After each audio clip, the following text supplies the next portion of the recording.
नमस्कार। हमने पहले भी स्पेशल कैश पैकेज एलटीसी पर डिस्कशन किया है और उस पे कुछ क्वेरीज जो रेज हुई थी एम्प्लॉयज़ की और डिपार्टमेंट ने जो उसके रिप्लाई किया था, क्लैरिफिकेशन दिया था, उस पे भी डिस्कशन किया था। पर चूंकि बहुत सारी क्वेरीज और भी रेज हुई होंगी, नेचुरली हमारे दिमाग में भी काफ़ी प्रश्न आते हैं इससे रिलेटेड, तो उसका क्लैरिफिकेशन डिपार्टमेंट ने दिया है और काफ़ी इंपॉर्टेंट पॉइंट्स है। इसके अलावा 4 नवंबर को भी 2 क्लैरिफिकेशन आए थे पर उसको हमने डिस्कस नहीं किया था, तो उसको भी इसमें देखेंगे। और जो कल डिपार्टमेंट ने 21 और ज़्यादा क्लैरिफिकेशन दिए हैं पॉइंट्स पे जो एम्प्लॉयज़ ने रेज किया था, तो हम उसको डिस्कशन करेंगे अपने इस वीडियो में। तो पहले हम देख लेते हैं दो बहुत छोटे से जो 4 नवंबर को क्लैरिफिकेशन दिए थे डिपार्टमेंट ऑफ एक्सपेंडिचर ने। तो उसमें ये था कि जो जो भी एडवांस लिए जाएंगे उन सबका सेटलमेंट जो है 31 मार्च से पहले या 31 मार्च तक हो जाना चाहिए। तो एज एन एम्प्लॉय हमारे लिए पॉइंट इतना इंपॉर्टेंट नहीं है।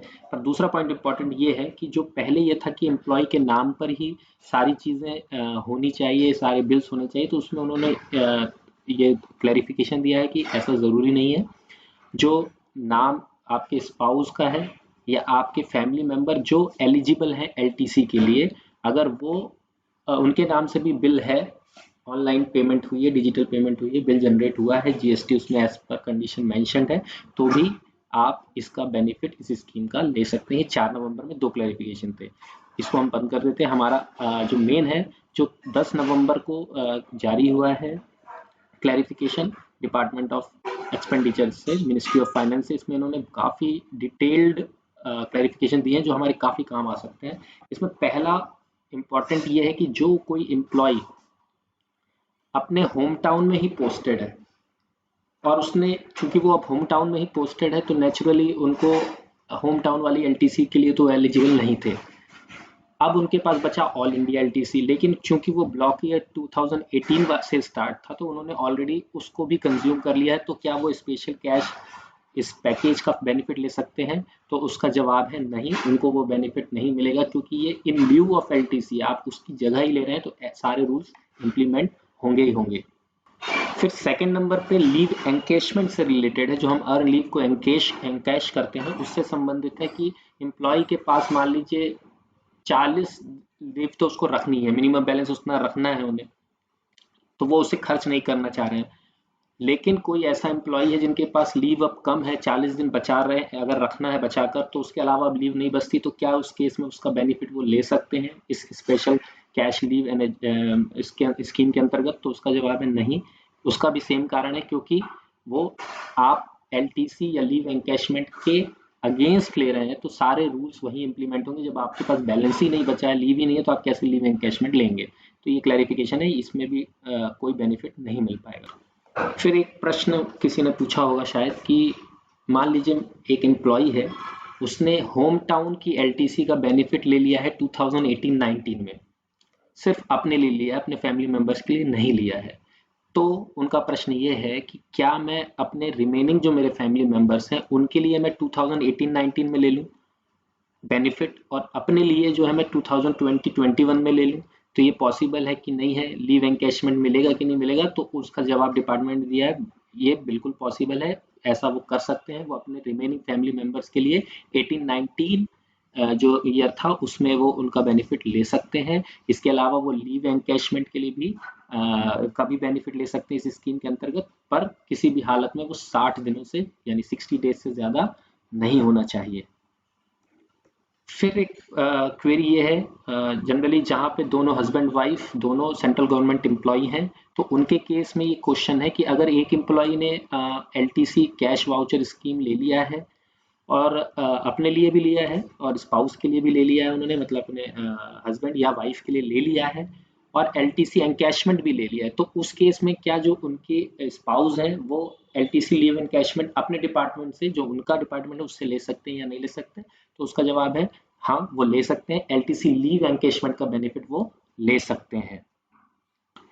नेक्स्ट जो क्वेरी है वो ये है कि अगर एक एम्प्लॉय है, उसने एलटीसी फेयर का तो बेनिफिट लिया है लेकिन लीव एनकैशमेंट का नहीं लिया है, और वो 3 गुना जो हमारी 3 टाइम्स वाली कंडीशन है उतना या उससे कम खर्च करते हैं तो उनको रिएम्बर्समेंट यानी जो पैसा वापस होना वो किस आधार पे होगा।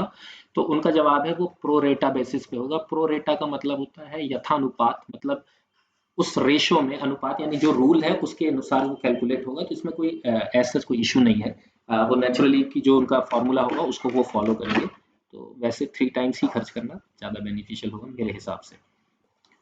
अब बहुत इम्पोर्टेंट मुझे लगता है हमारे हिसाब से हमारे बहुत काम का है, क्योंकि जनरली हम ऑनलाइन परचेज वगैरह में भी ईएमआई में डाल देते हैं और क्रेडिट कार्ड वगैरह यूज़ करते हैं। तो नेक्स्ट क्वेश्चन यही है कि अगर हमने कोई गुड सर्विसेज ली है, उसे हमने लोन या ईएमआई पे लिया है, तो हम बेनिफिट मिलेगा या नहीं मिलेगा हमें। तो उसका जवाब उनका है कि बिल्कुल मिलेगा। ईएमआई बेसिस पे भी वो परमिसिबल है, परंतु जो हमारी पहली कंडीशन थी कोई भी गुड या सर्विसेज उस पर 12% वाली जीएसटी कंडीशन या उससे ज्यादा जीएसटी हो तो ही वो क्वालिफाई करेगा। और ये जो आपका परचेज है वो 12 अक्टूबर 2020 के दिन या उसके बाद, यानी जिस दिन ये ऑफिस मेमोरेंडम हुआ था जारी उसके बाद का होना चाहिए। सेवेंथ क्वेरी ये है, एक्चुअली कम लोगों के लिए ही यूजफुल होगा मेरे ख्याल से। उसमें ये सीधा सा प्रश्न है कि अगर उनके किसी एम्प्लॉय की अभी 3 जो होम टाउन एलटीसी रहती है वो भी बची हुई है और उनका जो ऑल इंडिया एलटीसी है वो भी उनके पास अवेलेबल है, तो फिर वो अगर 2021 चूंकि आने वाला है तो क्या वो 2020 वाली होम टाउन वाली एलटीसी या उस एलटीसी को वो ये यूज कर लें 2021 में, क्योंकि वो 31 मार्च 2021 तक ये स्कीम अवेलेबल है और 2021 में फिर वो ऑल इंडिया वाली को कंज्यूम कर सकें। तो उसके लिए भी डिपार्टमेंट ने परमिट यहाँ किया हुआ है। मुझे ऐसा थोड़ा सा कंफ्यूजिंग लग रहा है, थोड़ा सा आपको क्लैरिफिकेशन लेना पड़ेगा कि शायद यहाँ पर ये 2020 होना चाहिए था इन 2021, मतलब कि 2020 का वो 2021 में बेनिफिट ले सकते हैं, ऐसा मुझे लगता है। या हो सकता है मेरी अंडरस्टैंडिंग में कहीं कोई गलती हो। मेरे हिसाब से 2000 वो ये परमिट कर रहे हैं कि 2020 का आप 2021 में ले लीजिए, उसके बाद 2021 की वाली तो आप ले सकते हैं जो ऑल इंडिया वाली है। इसमें मेरे ख्याल से थोड़ा सा कुछ डाउट है। फिर नेक्स्ट क्वेरी जो नए फ्रेश रिक्रूटमेंट हुए थे उनके लिए है। हालांकि यहाँ पे पर्टिकुलर किसी पर्टिकुलर एम्प्लॉय ने अपने लिए पूछा होगा कि शायद वो 8th ईयर में है अपनी सर्विस के और अब इस स्कीम का बेनिफिट ले रहे हैं, तो जनवरी से मार्च के 2021 के वो बिल लगाएंगे। तो नेचुरली वो तो फिर कोई प्रॉब्लम नहीं होनी चाहिए, क्योंकि ये तो 31 मार्च तक अवेलेबल है। तो ये उन पे इम्प्लीमेंट हो जाएगा, इसमें डिपार्टमेंट ने भी लिखा है कि कोई इशू नहीं है। फिर उन्होंने पूछा है कि क्योंकि एकदम जो फ्रेशली हमारे डिपार्टमेंट में आते हैं और उनको अभी ब्लॉक ईयर अलॉट नहीं हुआ होगा, तो वो क्या इस स्कीम का बेनिफिट ले सकते हैं। तो उसके लिए भी डिपार्टमेंट ने परमिट किया कि वो बिल्कुल ले सकते हैं इस स्कीम का बेनिफिट। अब एक 10th पॉइंट है, मुझे लगता है काफी काम का है कि क्या हम जो पेमेंट कर रहे हैं उसे cheque, DD, bankers cheque, NEFT, RTGS से कर सकते हैं। तो डिपार्टमेंट ने परमिट किया हुआ है। नहीं तो अभी तक दिमाग में या हमारे यही था कि डिजिटल पेमेंट का मतलब एनईएफटी और आरटीजीएस ही है। और जो लोग अभी कार लेने जा रहे थे ज्यादातर लोगों को यही प्रॉब्लम थी, क्योंकि जो वो लोन लेते हैं वो बैंक वाले जो रहते हैं, आप अगर मान लीजिए किसी XYZ कंपनी की कार ले रहे हैं तो वो XYZ कंपनी को जनरली चेक से ही पेमेंट करते हैं। तो फिर वो मेरे ख्याल से ये काफी काम का पॉइंट है 10th नंबर का हमारे। फिर डिफेंस एम्प्लॉय के की तरफ से क्वेरी है कि वो कार परचेज करना चाह रहे हैं और उसका जीएसटी जो वो जहां से लेते होंगे शायद प्रोबेबली डिफेंस वालों को कुछ छूट हो मिलती होगी। तो मार्केट में अगर 28% जीएसटी लगती है तो उनको 14% जीएसटी पे ही वो मिल जाता है। तो इसमें तो कहीं इशू है ही नहीं, क्योंकि वो 12% से ज्यादा है, 14 भी बात, तो इसलिए गवर्नमेंट ने भी इसमें क्लैरिफिकेशन दिया कि बिल्कुल, और इसमें मेरे ख्याल से कोई क्वेरी करने का कोई रीजन बनता भी नहीं था। खैर ठीक है, फिर अगला पॉइंट देखते हैं। नेक्स्ट पॉइंट में ये पूछ रहे हैं कि जो कैश स्कीम है एम्प्लॉय जो है वो 2018-19 वाले में उसमें ले रहे हैं, क्योंकि वो एक्सटेंड हो गई 2020 तक। तो क्या वो बिल जो जनवरी 2021 से मार्च 2021 के बीच जमा कर सकते हैं। तो फिर इसमें भी कोई क्वेरी करने के बनता नहीं है, क्योंकि वो ऑलरेडी बता चुके हैं कि 31 मार्च 2021 तक करना है हमें, तो वो इस पीरियड का ही है, तो कोई इशू नहीं है। नेक्स्ट पॉइंट है कि मान लीजिए किसी एम्प्लॉय का कोई चाइल्ड जो है वो 5 साल से कम है, और चूंकि क्या होता है रेलवे के हिसाब से 5 साल तक के बच्चों का जो है, या शायद 5 साल से कम तक के बच्चों का जो एज के लोग रहते हैं उनकी टिकट नहीं लगती है, कोई फेयर नहीं लगता है। तो क्या उनको डिपेंडेंट माना जाकर इस स्कीम का बेनिफिट मिलेगा। तो उसका जवाब है बिल्कुल मिलेगा। अगर वो एलटीसी रूल के तहत उस पर्टिकुलर एम्प्लॉय पे डिपेंडेंट है तो नेचुरली उनके चाइल्ड हैं तो वो डिपेंडेंट होंगे ही। फिर किसी ऑटोनॉमस बॉडी के एम्प्लॉय ने पूछा होगा कि क्या यह इसका बेनिफिट हमें मिल सकता है कि नहीं। तो फिर उसका जवाब ये है कि ऑटोनॉमस बॉडी हो चाहे XYZ बॉडी हो, अगर उनके यहाँ एलटीसी स्कीम जो है सेंट्रल गवर्नमेंट की वो वैसे की वैसे इम्प्लीमेंट होती है, सेम उसमें रूल्स रेगुलेशंस है, तो उनका बेनिफिट उस XYZ डिपार्टमेंट को, एम्प्लॉयज को मिलेगा। फिर काफी काम का पॉइंट है कि क्या कोई LTC एडवांस मिलेगा, हालांकि इसका पहले ही क्लैरिफिकेशन दिया जा चुका है ऑफिस मेमोरेंडम में, और शायद हमने डिस्कशन भी किया था कि एडवांस 50% तक डिपार्टमेंट जो आपके DDO हैं वो आप एम्प्लॉय के जो अकाउंट है, यानी प्रोबेबली सैलरी अकाउंट है, उसमें 50% तक एडवांस दे सकते हैं, 50% से ज्यादा नहीं देंगे। फिर एक पॉइंट है कि क्या हम काम का भी है, और एक हिसाब से इसको बात डिस्कशन करने का पॉइंट नहीं उठता है कि क्या हम अलग अलग आइटम ले सकते हैं, जैसे mobile, machine, washing machine, AC etcetera. तो वो तो क्लियर है, बस उसमें वही कंडीशन है कि GST जो है आपका 12% या 12% से ज़्यादा होना चाहिए, और आइटम आप कोई भी ले लीजिए, कितने भी ले लीजिए, वो इशू नहीं है। 18th पॉइंट में वो किसी एम्प्लॉय का पर्टिकुलर क्वेश्चन होगा ये कि अगर उन्होंने 2019 में LTC का बेनिफिट ले लिया है अपनी होम LTC का, तो उन्हें इसका फायदा मिलेगा कि नहीं। तो उन्होंने ये क्लैरिफाई किया, और ये नेचुरल बात भी है कि होम के अलावा ऑल इंडिया LTC है, अगर वो उनके पास अभी है, उन्होंने उसको अवेल नहीं किया है, तो उसका बेनिफिट उसके अगेंस्ट वो बेनिफिट ले सकते हैं इस स्कीम। अब एक काम का पॉइंट है कि जो स्पेंडिंग हमें करनी है, 3 गुना 4 गुना जो हमें परचेज कर रहे हैं, हम खर्च कर रहे हैं, तो उसको डिपार्टमेंट कैसे ट्रैक करेगा?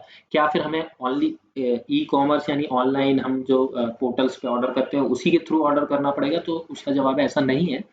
गवर्नमेंट का ये इंटेंशन है कि लोग खरीदी करें, मगर डिजिटल मोड से ही करें। फिर उसका ये तरीका है कि वो चाहे तो ऑनलाइन प्लेटफॉर्म पे करें, चाहे आप दुकान पे जाके कार्ड स्वाइप करें, चाहे जो भी एक सिस्टम आप अडॉप्ट करें, आपको बिल्स जो है वो ओरिजिनली अपने डिपार्टमेंट में प्रस्तुत करने पड़ेंगे, और उसके हिसाब से वो कैलकुलेशन करेंगे। एक पॉइंट ये काम का है, कई लोगों को इसमें कंफ्यूजन होती है कि भाई ऑफिस मेमोरेंडम तो 12 अक्टूबर 2020 का था, लेकिन मैंने अभी अपने डिपार्टमेंट में ये स्कीम को ऑप्ट करने का मान लीजिए डाला है 10 नवंबर को, तो क्या मुझे, और 12 अक्टूबर से 10 नवंबर के बीच भी अगर मैंने कोई खरीदी अगर की है, तो क्या मैं उस आइटम को मेंशन कर सकता हूँ कि नहीं? तो बिल्कुल कर सकते हैं। हमारे लिए सिर्फ कंडीशन है ऑफिस मेमोरेंडम वाली। ऑफिस मेमोरेंडम की जो डेट है 12 अक्टूबर 2020, 12 अक्टूबर 2020, उस डेट से कोई भी परचेज होगा उसको इसमें हम काउंट करेंगे, कर सकते हैं। जो 21st पॉइंट है, इस पे ऑलरेडी डिपार्टमेंट ने क्लैरिफिकेशन दिया था, जो 2 नंबर दूसरा नंबर जिसमें 2 क्लैरिफिकेशन थे, अभी हमने देखा था इनिशियली। उसमें सिंपली उनका यही क्वेरी है कि क्या जो स्कीम का बेनिफिट है वो जो 30 डेज में जो स्कीम सेटल करना पड़ता है, वो सारी चीजें होंगी, और रिसिप्ट जो है वो किसी भी डिपेंडेंट के नाम पे हो सकते हैं कि नहीं हो सकते, इस तरह की क्वेरी है। इसके बारे में हम ऑलरेडी डिस्कस कर चुके हैं कि किसी भी डिपेंडेंट के नाम पे रिसीट हो सकती है, और सारे LTC के जो रूल्स हैं वो सारे रूल यहाँ पर इम्प्लीमेंट होते हैं। 31 मार्च तक वो सेटलमेंट उनको करने हैं। तो ये 21 पॉइंट काफी, इसमें से मुझे लगता है 5-6 पॉइंट तो काफी इंपॉर्टेंट है, जो सभी एम्प्लॉयज के माइंड में एज अ क्वेरी आए होंगे। तो मुझे आशा है कि ये एम्प्लॉयज को काफी मदद कर सकता है। इसी आशा के साथ इस वीडियो को मैं यहीं विराम देता हूँ। बहुत बहुत धन्यवाद।